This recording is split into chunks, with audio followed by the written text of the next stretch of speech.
Today I'm going to show you how to make a crochet snowflake which you can turn into a brooch. For this particular snowflake I've used 3 Bears yarn, but for the purpose of today's tutorial I'm going to use a different yarn just so because it's a little bit thicker and you'll be able to see the stitch definition a bit better.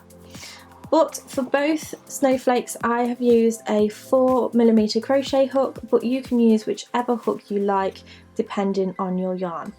You want to start off by making your slip knot, and you can do this whichever way you prefer.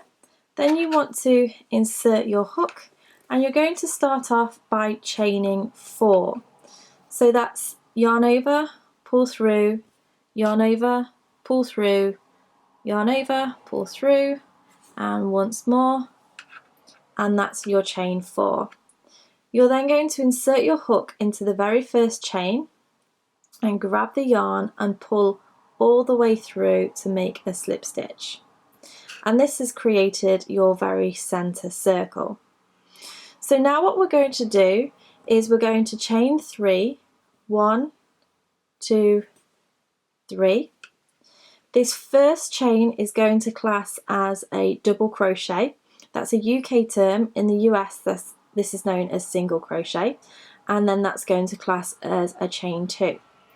So now what we're going to do is do a double crochet right into the very center of this circle.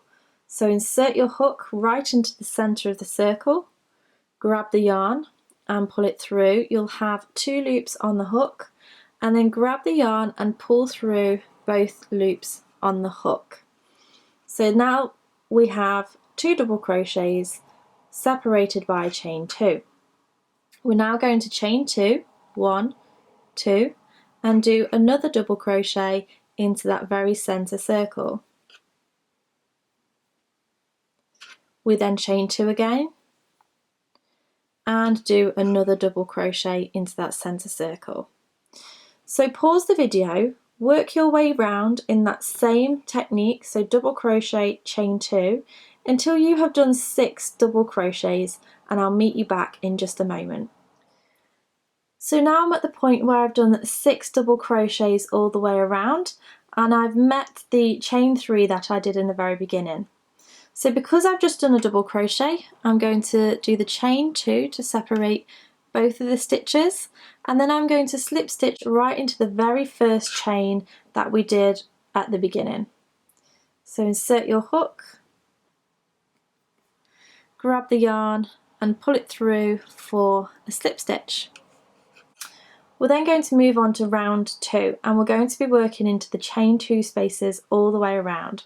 So the next chain 2 space is just here, and what we're going to do is start off by doing a double crochet in that space. So remember that is a single crochet in US terms.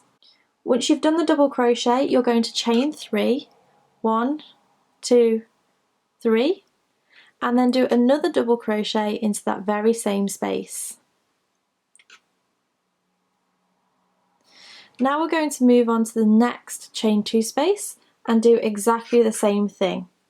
So insert the hook and do a double crochet, chain 3, 1, 2, 3, and double crochet.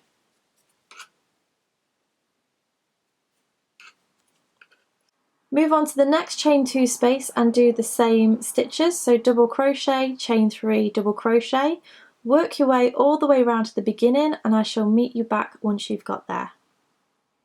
So now I've worked my way all the way around, and I have 6 of these chain 3 spaces, and I'm going to connect this side to the very first stitch by inserting my hook into that first double crochet and doing a slip stitch. Now what we're going to do for round 3 is double crochet into the chain 3 space,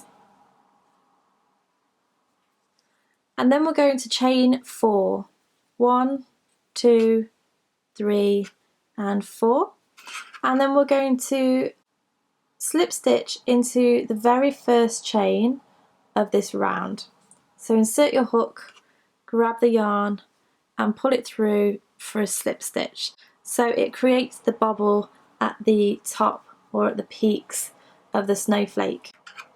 In that very same chain 3 space, you're going to double crochet to pull that down into place, and then you'll find that you have a double crochet in between the chain 3 sections. So if I just pull this apart here, you see this little gap in between the 2 chain 3 spaces. You're going to insert your hook into there and do a slip stitch into that space. Now we're going to repeat. So into the chain 3 space, you're going to double crochet, chain 4, 1, 2, 3, 4, slip stitch into the bottom chain,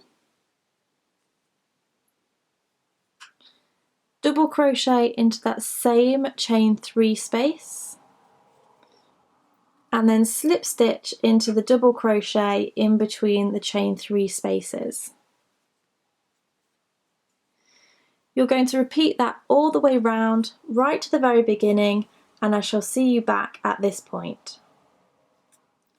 So I've now worked my way all the way around the snowflake, and I'm going to finish off by doing a slip stitch into that very first stitch from this round, and then I'm going to yarn over and pull through to tie off, grab my scissors and snip off the yarn. Then all that's left to do is to sew in your ends into the work, and then you may wish to block your snowflake, which it would involve placing it down onto a surface and pinning it into place. Squirt it with a little bit of water and leave it to dry overnight, and it will stretch out your snowflake and show the stitches a little bit better. So I really hope you've enjoyed this tutorial and it's helped you to make your snowflake brooch. Make sure that you share your pictures with us so we can see what you've made. Give this video a thumbs up, subscribe to keep up to date with any of my latest videos. Thank you so much for watching, and I shall see you again next time. Bye!